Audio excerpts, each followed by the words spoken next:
Bollywood silver screen presenting the founder. ये एक सच्ची कहानी है और ये कहानी है मैकडॉनल्ड्स की। कहते हैं कि किसी भी बड़े काम की शुरुआत बहुत छोटे से होती है। अगर इंसान को इस दुनिया की सबसे बड़ी बिल्डिंग भी बनानी हो तो उसकी शुरुआत भी वो पहली ईंट से करता है। ये कहानी शुरू होती है सन 1954 से। यहाँ पर एक आदमी को दिखाया जाता है जिसका नाम रे क्रॉक है। रे क्रॉक ने एक बहुत बड़ी जिंदगी जी है। उसने एम्बुलेंस में ड्राइवर के तौर पर काम किया। उसने एक बैंड में पियानो भी बजाया। सेल्समैन बनकर उसने पेपर कप्स भी बेचे और उसने रियल एस्टेट का काम भी किया। लेकिन सन 1954 में जब आज वो 52 साल का हो चुका है तो वो मिल्क शेक मिक्सर्स बेचता है और उसने आरामदायक जिंदगी जीने के लिए कुछ पैसे भी इकट्ठे कर रखे हैं। उसकी वाइफ भी उसे हर चीज में सपोर्ट करती है। लेकिन रे अपनी जिंदगी में और भी आगे बढ़ना चाहता है, वो कुछ करना चाहता है, इसीलिए वो बहुत मेहनत करता है। अब एक दिन रे जब अपनी सेक्रेटरी को कॉल करता है तो वो बताती है कि हमारे पास काफी सारी कंप्लेंट्स हैं और वो बताती है कि हमें एक ऑर्डर भी मिला है कैलिफोर्निया के किसी ट्राइबल रेस्टोरेंट से और हमें उन्हें 6 मिक्सर्स डिलीवर करने हैं। रे बोलता कि 6 एक ही जगह, ऐसा नहीं हो सकता क्योंकि एक ही जगह 6 मिक्सर्स उन्होंने कभी भी डिलीवर नहीं किए। वो कहता है कि मुझे उनका नंबर दो, मैं उनसे रिकन्फर्म करता हूँ और वो वहां पर कॉल करता है। दूसरी तरफ उसकी बात होती है डिक से। रे उसे बोलता है कि आपने मिक्सर्स का ऑर्डर दिया था, शायद मेरी सेक्रेटरी से सुनने में गलती हो गई, उसने ऑर्डर अच्छे से नहीं सुना, आपने 6 मिक्सर्स का ऑर्डर दिया। वो कहता है कि हाँ मुझसे गलती हो गई, मैंने 6 बोला, दरअसल हमें 8 चाहिए। ये सुन के रे हैरान हो जाता है। वो उनका एड्रेस लेता है और उस जगह जाता है जहां पर उनका रेस्टोरेंट होता है और जब वो वहां पर पहुंचता है तो वो देखता है कि उनके रेस्टोरेंट के बाहर एक लंबी लाइन होती है। लेकिन बहुत ही जल्द उसका नंबर आ जाता है और जब वो अपना ऑर्डर प्लेस करता है तो कुछ ही सेकंड्स में उसका ऑर्डर उसे मिल जाता है। ये देखकर वो हैरान होता है क्योंकि इतनी जल्दी ऑर्डर कोई भी डिलीवर नहीं करता। रे अपना फूड लेकर एक बेंच पर खाना शुरू करता है। तभी वहां पर एक आदमी सफाई करता हुआ आता है। वो पूछता है कि आपको बर्गर कैसा लगा। रे कहता है कि काफी अच्छा। वो आदमी बोलता है कि मैं यहाँ का ओनर हूँ, मेरा नाम है मैकडोनाल्ड। रे भी उसे अपना विजिटिंग कार्ड देता है। वो कहता है कि मेरा नाम है रे क्रॉक और उसका नाम सुनने के बाद वो आदमी पहचान जाता है कि वही है जिन्हें हमने मिक्सर्स का ऑर्डर दिया है और इसके बाद वो रे को अपने रेस्टोरेंट के अंदर ले जाता है। रे को उनके काम करने का तरीका बहुत अच्छा लगता है और रे उन्हें कहता है कि मैं आपको डिनर पर ले जाना चाहता हूँ। डिक कहता है कि मुझे आदमियों में कोई इंटरेस्ट नहीं है।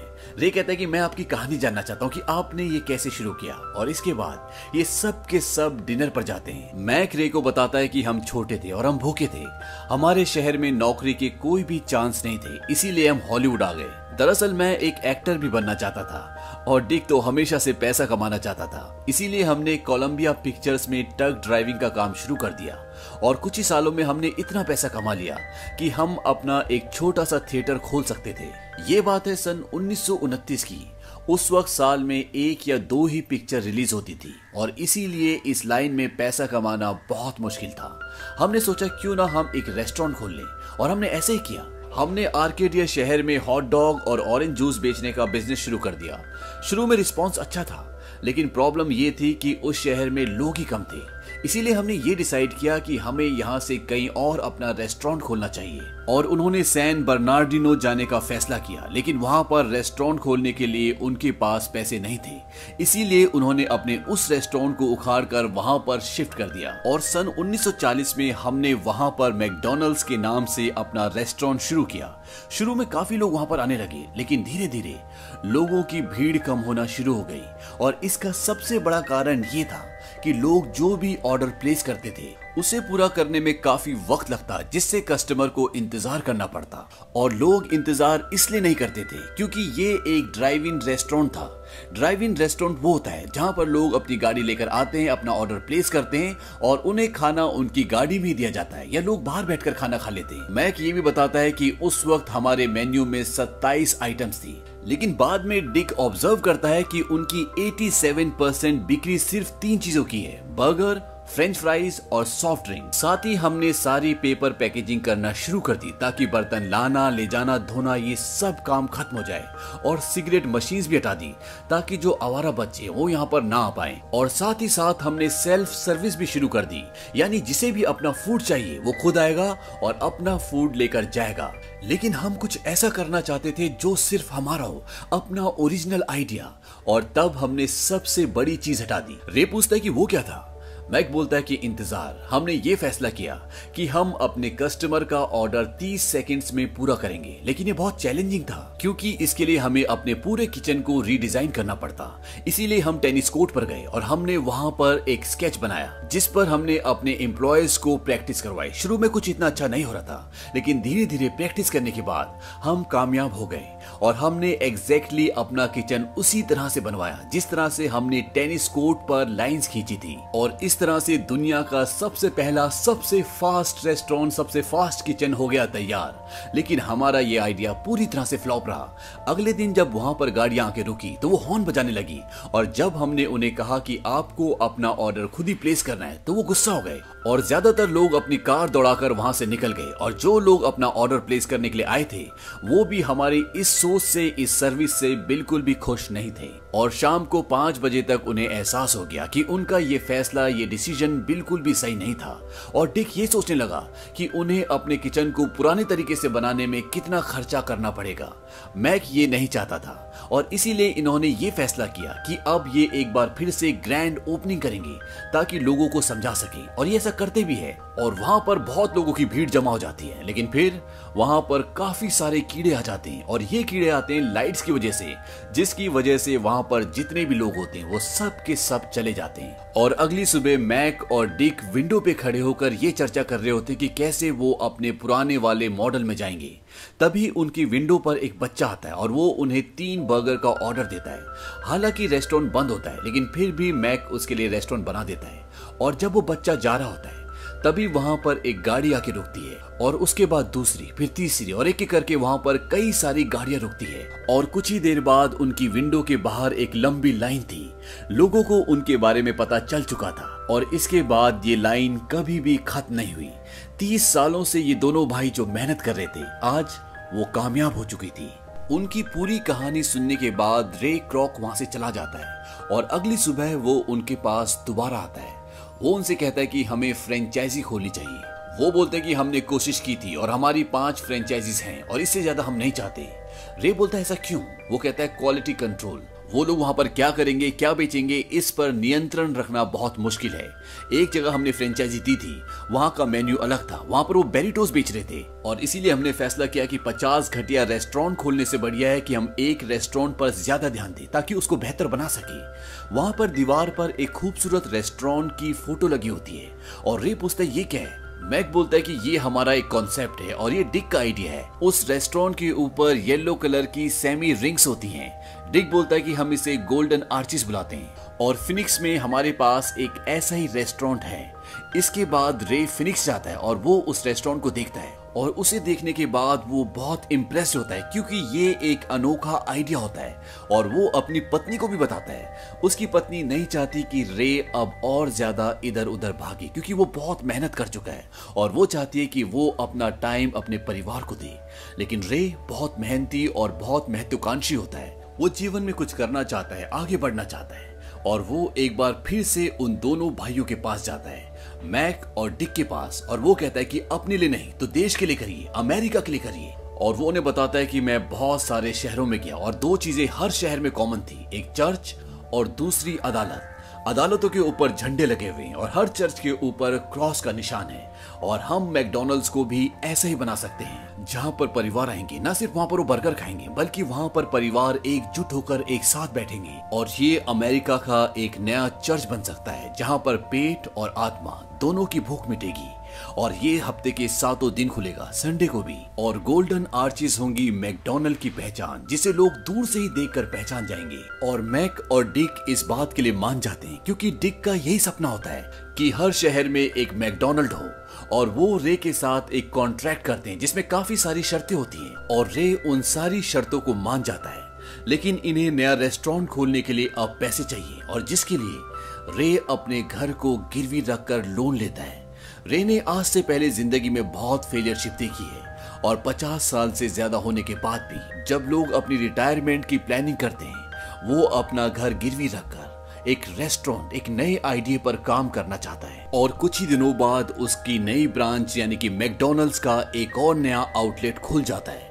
इसमें रे दिन रात एक कर देता है। हालांकि मैक और डिक दोनों भाई रे की कुछ बातों से इत्तेफाक नहीं रखते, जैसे कि रे मैकडॉनल्ड के मेन्यू में कोका कोला को भी ऐड करना चाहता था क्योंकि कोका कोला कंपनी उन्हें स्पॉन्सरशिप दे रही थी, लेकिन वो दोनों भाई इसके लिए अग्री नहीं होते। लेकिन रे क्रॉक के अंदर जुनून होता है और एक दिन जब वो अपनी पत्नी के साथ अपने दोस्तों के पास रेस्टोरेंट में डिनर करने के लिए जाता है तो वो कहता है कि मेरे पास एक बिजनेस का नया आइडिया है। उसके दोस्त उस पर हंसते हैं क्योंकि इससे पहले भी वो कई सारे आइडियाज उन्हें सुना चुका है और उन सब में वो लगभग फेल हो चुका होता है।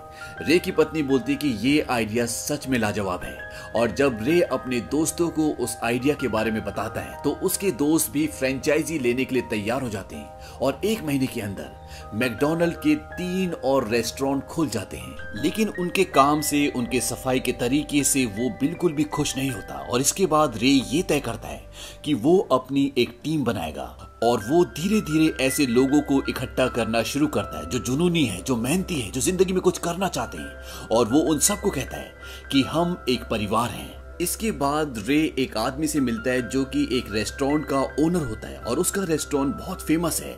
इसका नाम होता है रोली स्मिथ और रोली स्मिथ मैकडॉनल्ड के कॉन्सेप्ट से बहुत प्रभावित होता है और वो कहता है कि मैं भी एक फ्रेंचाइजी लेना चाहूंगा और मैं इसे शहर की बहुत प्राइम लोकेशन पर खोलना चाहूंगा। रोली स्मिथ की पत्नी होती है जॉन और जॉन को देखकर रे पूरी तरह से अट्रैक्ट हो जाता है। जॉन वहां पर पियानो भी बजाती है और रे उसके साथ पियानो बजाता है। अब हालांकि मैकडॉनल्ड ने 1 साल में बहुत तरक्की कर ली है, लेकिन फिर भी रे को पैसे इतने अच्छे नहीं बच रहे होते क्योंकि उसका परसेंटेज बहुत कम होता है और इसीलिए वो मैक और डिक को कॉल करता है और वो कहता है कि हमें कॉन्ट्रैक्ट दोबारा बनाना चाहिए ताकि मेरा परसेंटेज बढ़ सके और वो इस बात के लिए मना कर देते हैं। यहाँ पर मैक और डिक दोनों भाइयों को ये लगता है कि उन्होंने रे के साथ कॉन्ट्रैक्ट करके बहुत बड़ी गलती कर ली। वहीं जब रे घर पर जाता है तो उसकी पत्नी बोलती है कि बैंक से कॉल आया था। दरअसल उसकी पत्नी को ये नहीं पता होता कि उसने घर गिरवी रखा है। वो कहते हैं कि हम सड़क पर आ जाएंगे। दरअसल रे ने पिछले 3 महीनों से बैंक की किस्त नहीं भरी होती, इसीलिए उसके घर पर कॉल आता है। इस बात से रे थोड़ा सा परेशान हो जाता है और इसके बाद वो रोली स्मिथ और जॉन जो कि पति पत्नी है उनके पास जाता है जिन्होंने हाल ही में मैकडॉनल्ड की फ्रेंचाइजी ली होती है। रोली स्मिथ रे को बताता है कि हम जो मिल्क शेक बनाने के लिए आइसक्रीम्स को रेफ्रिजरेटर्स में रखते हैं उन रेफ्रिजरेटर्स का बिल बहुत ज्यादा है। वहां पर जॉन भी होती है और वो उसे एक आइडिया बताती है। वो कहते हैं कि हम मिल्क शेक बनाने के लिए पाउडर का इस्तेमाल कर सकते हैं और ये बहुत बेहतरीन है। ये 2 फ्लेवर में आता है, वनीला और चॉकलेट, और इससे सभी मैकडॉनल्ड का इलेक्ट्रिसिटी बिल आधा हो जाएगा।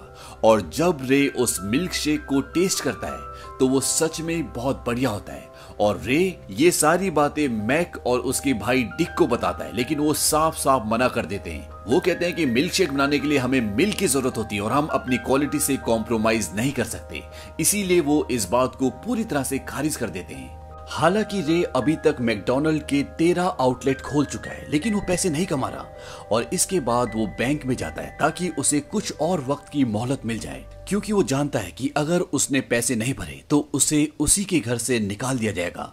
लेकिन बैंक वाले कहते हैं कि हम तुम्हारी इसमें कोई मदद नहीं कर सकते।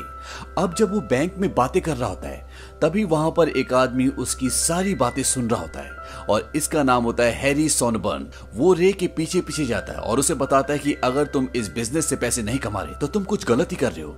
वो कहता है कि मैंने मैकडी देखा है, मैं दिन में 2 बार वहां खाता हूँ और मैं आपकी कामयाबी से बहुत इम्प्रेस्ड हूँ। और इसके बाद हैरी रे के ऑफिस जाता है और उस कॉन्ट्रैक्ट को देखता है जो रे के बीच में और मैक और डिक के बीच में हुआ है और उसको देखने के बाद उसे पता चलता है कि रे का जो कट है यानी कि प्रॉफिट है वो बहुत कम है और अगर वो किसी भी तरह का चेंज लाना चाहता है तो उसके लिए उसे बहुत लंबे टाइम तक इंतजार करना पड़ेगा और चेंज भी तभी कर सकता है जब उसको मैक और डिक की परमिशन हो। हैरी रे से पूछता है जब आप किसी को फ्रेंचाइजी देते हो तो उसकी क्या प्रक्रिया होती है। रे कहता है कि जिसे मैकडोनल्ड की फ्रेंचाइजी चाहिए होती है वो अपनी जमीन खरीदता है, उस पर कंस्ट्रक्शन करता है और उसके बाद हम उसे 20 साल का फ्रेंचाइजी लाइसेंस देते हैं और साथ ही साथ हम उन्हें ट्रेनिंग देते हैं, मैकडोनल्ड का पूरा सिस्टम बताते हैं कि ये चलता कैसे है। हैरी उसे बताता है कि इस तरीके से आप कभी भी बहुत ज्यादा प्रॉफिट नहीं कमा सकते और मैकडोनल्ड को बहुत आगे नहीं ले जा सकते।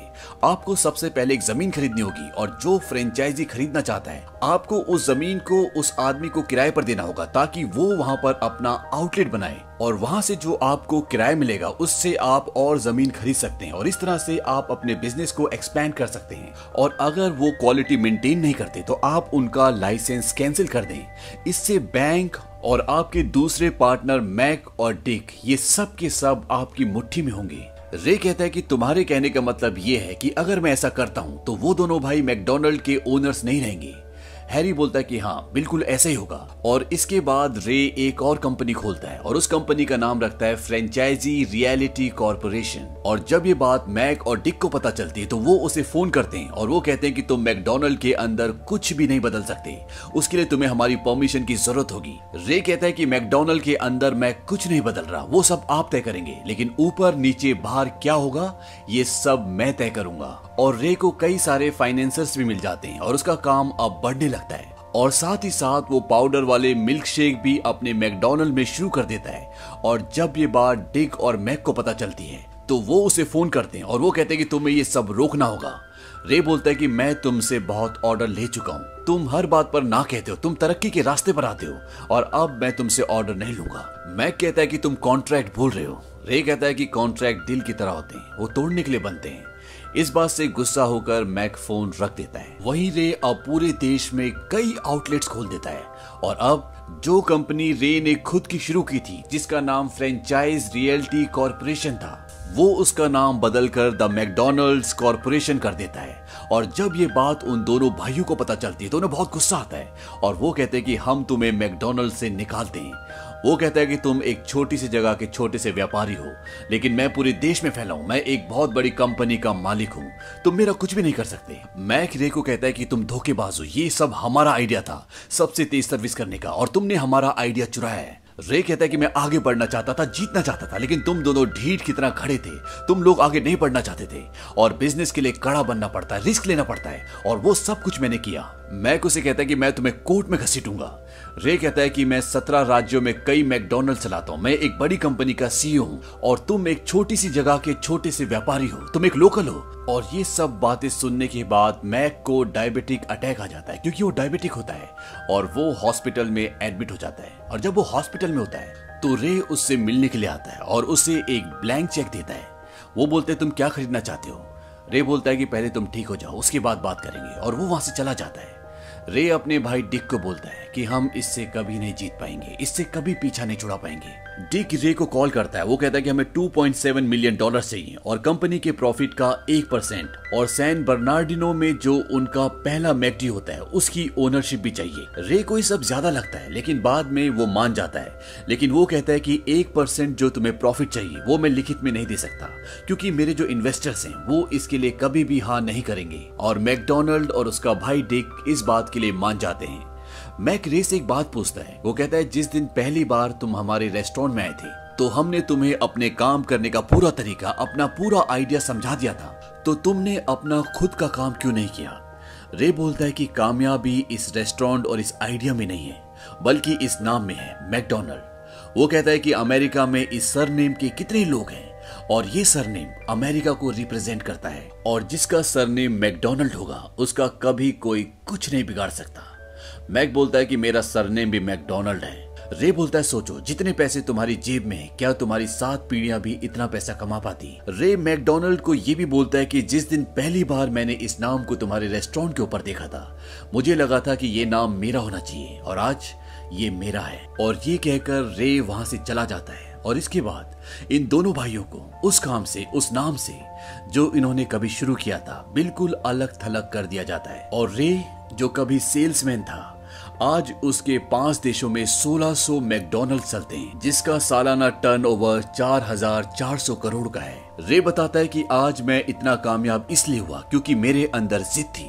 दुनिया में टैलेंटेड लोग चारों तरफ हैं लेकिन आगे वही बढ़ता है, कामयाब वही होता है जिसके अंदर जिद होती है और अंत में ये दिखाया जाता है कि रे जॉन से शादी कर लेता है, वही लेडी जिसके साथ उसने एक दिन रेस्टोरेंट में पियानो बजाया था, जो रोली स्मिथ की वाइफ थी जिसने उससे फ्रेंचाइजी ली थी। रे एक स्पीच भी देता है जिसमें वो अपने आप को प्रेज करता है, अपनी कामयाबी के बारे में बताता है और ये भी कहा जाता है कि उन दोनों भाइयों को, मैकडोनाल्ड को और रे डोनाल्ड को 1% का जो रे ने वादा किया था वो उसने उन्हें कभी नहीं दिया, जो सालाना कम से कम $100 मिलियन बनता था। और इस तरह से जो कहानी सन 1954 में शुरू हुई थी वो सन 1970 में आकर खत्म हो जाती है। ये एक सच्ची बायोग्राफिकल मूवी है और ये रिलीज हुई थी सन 2016 में। इस मूवी का बजट था 7 से 25 मिलियन डॉलर्स और बॉक्स ऑफिस पर इसने कमाई की थी 25 मिलियन डॉलर्स की और IMDb पर इसकी रेटिंग है 7.2। उम्मीद करते हैं कि ये कहानी आपको पसंद आई होगी।